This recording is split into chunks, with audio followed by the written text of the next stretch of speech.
Kalau itu udah dilakoni, kita sudah mempunyai dasar anak suhudu. Dasarnya itu. Nah, setelah bayi itu lahir, nah sebelum lahir, ingat nih dan catat, kalau hamil itu sudah berumur 7 bulan Bali, atau 6 sampai 7 bulan Bali, itu harus diupacarai magedong-gedongan. Upacara yang paling sederhana boleh. Misalnya ngai pejatia soro, ayaban ditukade, ambil ye, mesiram, membakti ke Dewi Gangga, kemudian pejati itu yang guru, cukup. Kalau yang lebih besar, boleh. Cari pemanggu, boleh. Lebih besar lagi, pemanggu, pedanda, boleh, tergantung daripada kemampuan yang kita miliki. Tuh. Itu artinya setelah anak berumur 6 sampai 7 bulan saka, murut lontar ngasih prana, para dewata sampun sami mau pikir jantung betara suara, hati betara Brahma, Empedu betara Wisnu, dan semuanya itu dan pican betara sampun kelas. Nika ada bersyukur bahwa calon putra kita sudah lengkap dengan upacara magedong-gedongan. Hilangkan anggapan bahwa gedong-gedong itu hanya untuk orang-orang tertentu. Jangan. Gedong-gedonglah manusianya untuk ibu hamil. Dan yang kedua, hilangkan anggapan bahwa nah beling-beling gedong-gedong, jenik gedong-gedong. Nggak ada itu, nggak ada urusan. Apa nih jenik ini yang manusia kan? Tuh. Dan juga ada nah moton lu, motonnya suruh moton. Kan ada orang begitu kan? Nah, ibu bawa beli bawa rumah suruh moton. Panas suruh moton sampai oto nanti. Ya benar. Ya paling tidak ya pada waktu oto itu mampu lah. Mengai canang pasang, membakti yang guru, membantan dor sirap. Itu kan mulai yang paling sederhana. Ingatan oto nih. Ya seingat kelekat itu ada singlah pengantungan ada. Nah, hari ini benar tekankan itu karena pernah sering mendapat pertanyaan di web benar tentang itu. Nah, setelah anak itu lahir, ini ada kriterianya mendidik anak. Anak umur 0 sampai 3 bulan. Ingat itu, 0 sampai 3 bulan. Itu orang tua harus memperlakukan anak seperti dewa. Seperti dewa. Itu. Ngambil hati-hati, menggeningnya halus-halus. Itu seperti dewa. Kenapa? Karena saat itu anak belum mampu menggunakan panca indrianya. Dan juga dasar lontar mengatakan kalau anak umur 0 sampai 3 bulan meninggal, tidak ada upacara ngaben. Nggak ada, cuma nyapu gumuk saja. Nggak boleh dia ben karena pawaan dewa. Ada istilah anak Bali, itu disebut dia anak ya damu, kan begitu? Damu. Itu perlakukanlah anak kita seperti dewa kalau dia berumur 0 sampai 3 bulan. Kalau sudah lewat 3 bulan sebelum mengetus tanggal gigi, atau sekarang 6 tahun lah, 6 tahun 7 tahun, perlakukanlah anak kita seperti raja. Mak, ambil sepatunya mak. Mak, mak, nasinya ambil. Mak, kembasiin bilangnya. Pak, karena Pak ikuti selama itu, karena itu dia masih sedang tumbuh egoisnya, sehingga kita ikuti dia, ikut dia sampai umur 6 sampai 7 tahun atau sampai mengetus. Karena dasar sastranya, kalau ada anak lewat 3 bulan dan sebelum mengetus, kalau dia meninggal dunia, itu dikelungah, tidak boleh disekah. Karena kelungah itu ngasturi, sekah dan ngaben. Tak boleh disekah. Ada nak meluasnya nih, pun lagi itu maben pun leh kayak pun makin dikau Padahal keruruan bidan, keguguran, ya ini peluasa bekelih ini panaan gitu, bawa kelas 5 SD. Lagi ngaben ya nih, ini ngaben bekalnya baju SD, nasi warak, anu dia ada orang tuh dia, man sepeda mini sih lagi. Ini kita gugusan ke rumah teh, cak gugusan, dia ada roh sekolah itu. Bocek sing masuk akal, kalau jak menggugat ke dia, niki itu berantem nggak niki, ada peluasan tuh sastra sing gugu, sekat di jam luas iki segar di jam itu segar, kumula ke orang. Sehingga Belanda sih banyak orang. Jadi tetap 3 bulan lewat sampai sebelum ketus perlakukan sebagai raja, karena dia sedang belajar dalam ilmu jiwa anak disebut coba gagal. Coba gagal. Jadi itu. Nah setelah mengetus sampai umur 13 tahun kurang lebih, atau kotor kain,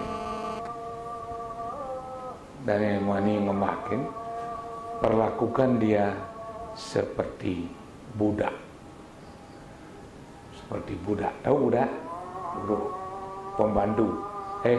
Bersihan, tempat tidur. Cuci piring.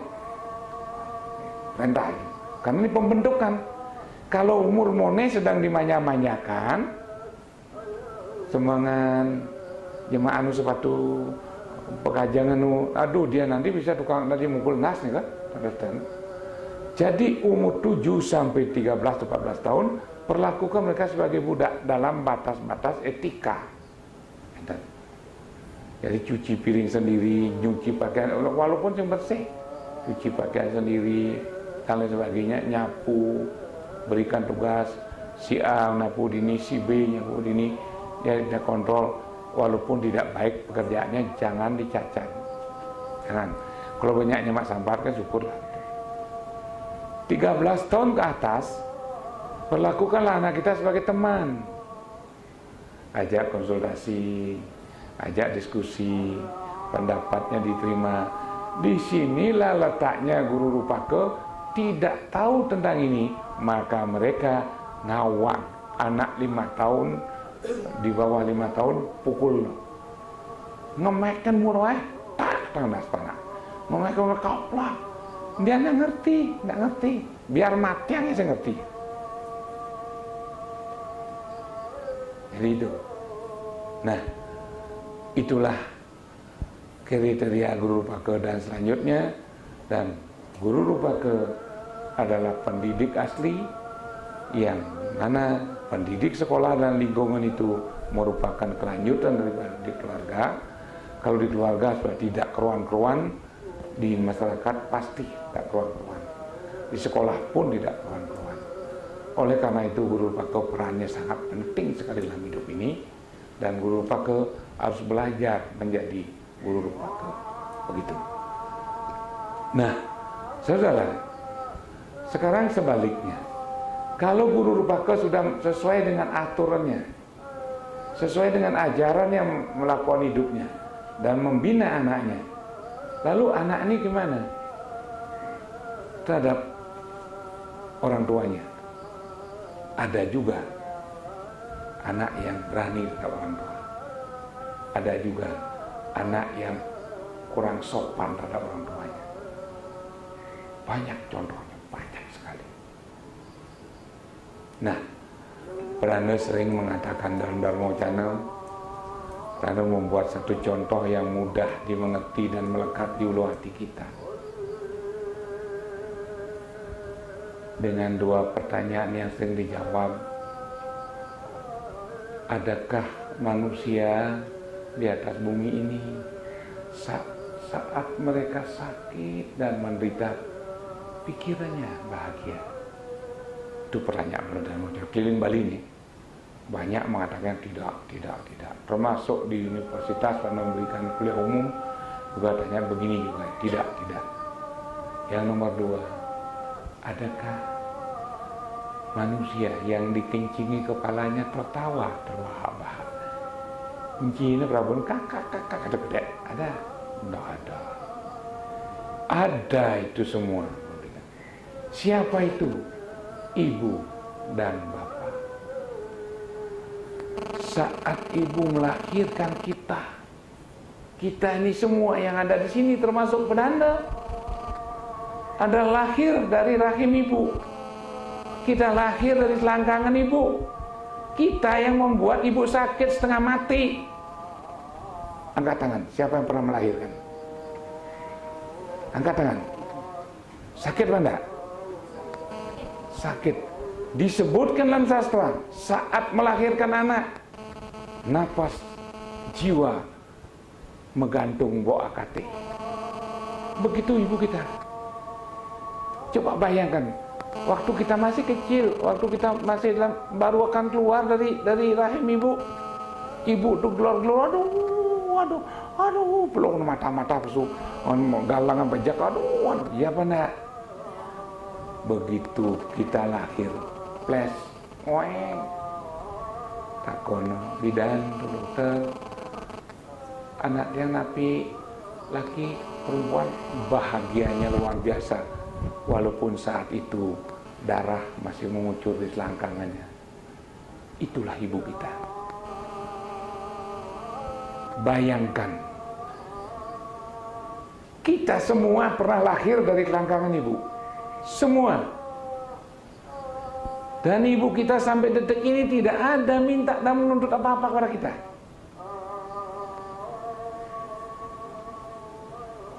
Lalu beliau hanya ingin kepuasan batin kita. Lalu begitu ibu sakit, mengeluarkan darah, ngucur, hampir mati, melahirkan kalian, kemudian kalian berani terhadap orang tua, apalagi sampai memukul orang tua, sampai nganiang nak tua di betua. Berapa dosanya kalian? Dosa yang tidak dapat ditebus. Bayangkan saja, nasi semangkok kalian tidak kasih orang tua, tetapi beliau melahirkan kita. Jiwa itu tantangannya. Itu ibu kita. Makanya Pranda begitu mendengar marogen ya mau pangkat bedek ngelah kurang bisa menci, beh memena perjani sing akuin ya jangan diampe miris tangkah. Ketidakberhasilan Pranda menanamkan agama kepada umatnya. Ketidakberhasilan kita belajar agama Hindu sebenarnya. Tolong pikirkan, jangan kita menyalahkan saja. Mari kita juga introspeksi diri sebagai anak, kita sekarang sebagai orang tua. Itu. Yang kedua, apalagi kalian yang laki-laki, waktu masih bayi, tidur tengadah, kencingnya kayak air mancur, kemudian kena kepala bapaknya, walaupun bapaknya pemangku, perbekal dan camat, tidak pandang bulu, kena. Tetapi waktu itu bapak senyum, aduh nakal panak dia, jin, ya panak. Itulah bapak kita. Jadi beliau berdua betul-betul dewa di depan mata kita sebenarnya. Kesalahan-kesalahan yang beliau lakukan sedikit-sedikit jangan diperbesar. Ingatlah kembali waktu kita lahir. Dan Anasitir Siwa Purana, wahai kaum manusia, bila kau meyakini aku sebagai Tuhanmu, di depan matamu aku menaruh wakilku. Bapakmu adalah aku sendiri, dan ibumu adalah Dewi Parwati, istriku. Apabila kau berani terhadap orang tuamu sampai menyiksa dan menyakiti, aku akan mengutuk kau. 7 keturunan kau tidak mendapatkan kebahagiaan, wahai manusia. Itu kata yang terpenting harus sampaikan sekarang. Andai kata ada antara kalian dan teman kalian sekarang sedang benci terhadap orang tua, tolong minta maaf. Baik itu orang tua langsung maupun orang mertua, tolong minta maaf. Jadi orang yang minta maaf pada orang kesatria, orang minta maaf pada orang sadar, begitu. Karena tidak langsung kita melecehkan beliau yang kita jadikan Tuhan, saya nggak langsung. Nah itulah salah satu putra sesana. Lalu ada pertanyaan, kalau orang tua saya jelek, karena begini sifatnya, oke lah. Tetapi apakah kejelekan sifatnya itu bisa mengimbangi sakitnya waktu melahirkan kita? Itu pertanyaan. Karena dalam Widhi Sastra pernah baca lagi, wahai kaum manusia, walaupun nantinya kau mampu membakar mayat orang tuamu di atas telapak tangan, jasa beliau belum terbayar. Ingat itu. Sebegitu sastra menyebutkan. Oleh karena itulah saudara, untuk menjadi orang tua yang baik, hormatilah orang tua kita. Kita langsung mendapatkan pahala dari anak-anak kita. Ini adat estafet, berantai terus. Kalau kita berani terhadap orang tua, anak kita juga akan berani nanti pada diri kita. Semuanya akan estafet. Yakin tidak yakin kalian, karma pala tetap berjalan. Tetap berjalan. Makanya di persamaan ini karena menginstruksikan semua sisil, pagi-pagi minimal 1 hari 1 kali sentuhlah ibu jari ibu kita, letakkan dianya cakra penghormat kita kepada beliau, walaupun beliau tidak tahu, tapi nang dia mesti kene nih ada nggih aniki dan tidak ngatur. Itu saja. Nah saudara, disinilah ada kesenjangan pengetahuan antara calon orang tua dan anak sendiri. Anak tidak dapat mendidik dari orang tua, kemudian anak berani dari orang tua tidak dapat pendidikan dari kakeknya, sehingga berani dia menjadi orang tua yang tidak bertanggung jawab. Banyak sekali sekarang yang tidak bertanggung jawab. Dan Belanda katakan lagi, coba bayangkan semuanya yang hadir di sini, terutama yang muda-muda, apakah kita tidak miris perasaan kalau ada orang membuang bayi? Coba bagaimana perasaannya? Senang? Begitu melihat di koran seorang bayi dibuang di BTN, apa dosanya? Apa dosanya? Coba. Dia belum tahu apa-apa, dia belum minta apa-apa. Kenapa mereka digitukan? Tolong sebarkan berita Belanda ini kepada siapapun juga, bukan hanya untuk kalian saja. Kalau manusia sampai membuang anaknya, itu lebih jelek daripada anjing kurap. Anjing aja tidak pernah membuang anaknya.